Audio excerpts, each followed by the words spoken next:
Assalamualaikum warahmatullahi wabarakatuh. Nama saya Nuni Sintautami dari Prodi PGMI. Di sini saya akan menjelaskan tentang ekosistem. Apa itu ekosistem? Ekosistem adalah hubungan timbal balik antara makhluk hidup dengan lingkungannya. Nah, jadi hubungan ini saling memberikan pengaruh di antara keduanya.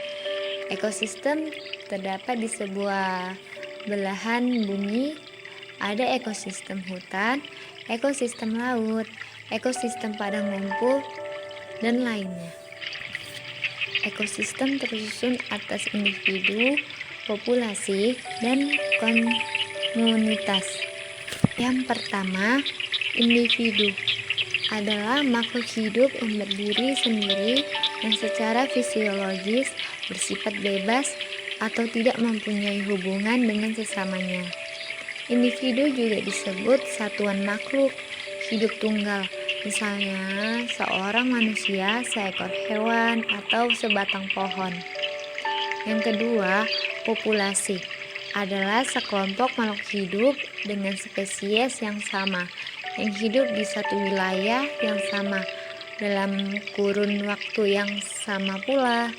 Misalnya itu ada pada suatu lahan seluas 200 meter terdapat 500 batang tanam jagung, 100 ekor belalang, 50 ekor jangkrik, dan 3 batang tanaman turi.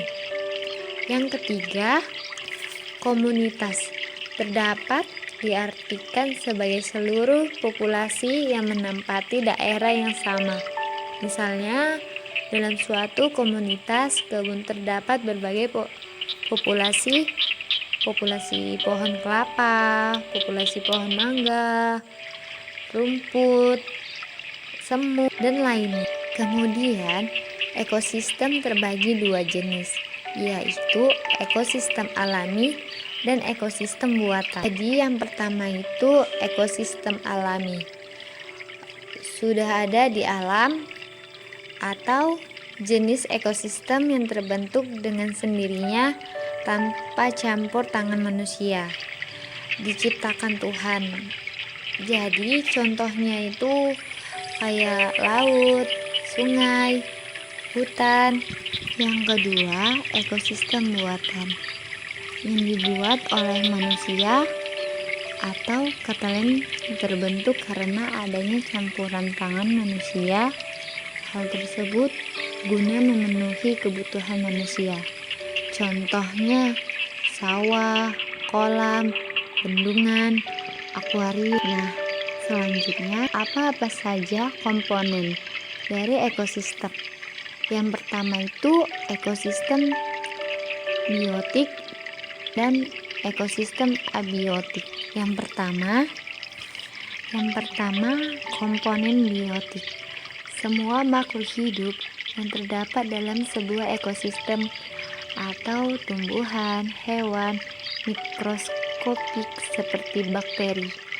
Jadi komponen ini nantinya akan membentuk sebuah rantai makanan yang akan menjaga kestabilan sebuah ekosistem. Jenis komponen biotik yang pertama yaitu produsen. Jadi produsen adalah sebuah organisme yang dapat menghasilkan makanan sendiri melalui fotosintesis.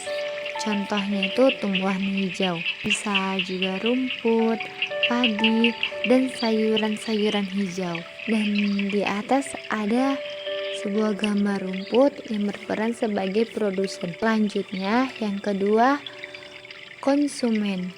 Konsumen adalah organisme yang tidak dapat menghasilkan makanan sendiri sehingga harus memakan makhluk hidup lainnya atau bergantungan pada organisme. Gambar yang di atas untuk kambing dan rangkaian manusia berarti itu berperan sebagai konsumen. Dan yang ketiga, dekomposer atau pengurai. Dekomposer adalah mikroorganisme yang dapat menguraikan banyak makhluk hidup atau hasil pembuangan sisa-sisa pencernaan. Mari lihat kembali gambar pada rangkaian manusia yang berperan sebagai pengurai adalah bakteri. Selain bakteri ada juga jamur. Selanjutnya, jadi jenis komponen biotik berdasarkan tingkat trofik. Yang pertama itu ada komponen autotrof, adalah organisme yang berperan sebagai produsen karena dapat menghasilkan makanan sendiri melalui fotosintesis. Contohnya itu tumbuhan berbiji, ganggang, lumut, tumbuhan paku.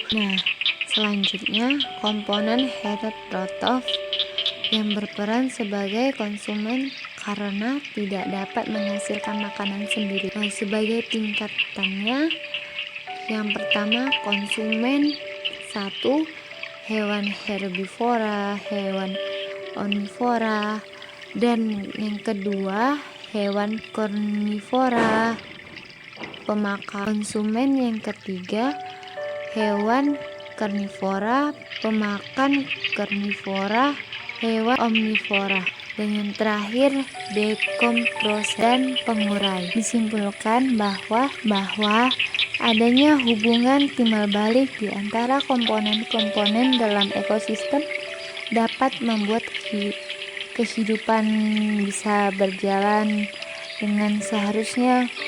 Begitu juga jika ada gangguan-gangguan, maka kehidupan juga akan terganggu.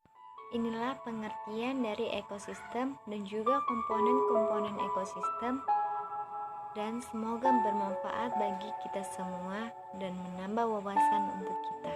Wassalamualaikum warahmatullahi wabarakatuh.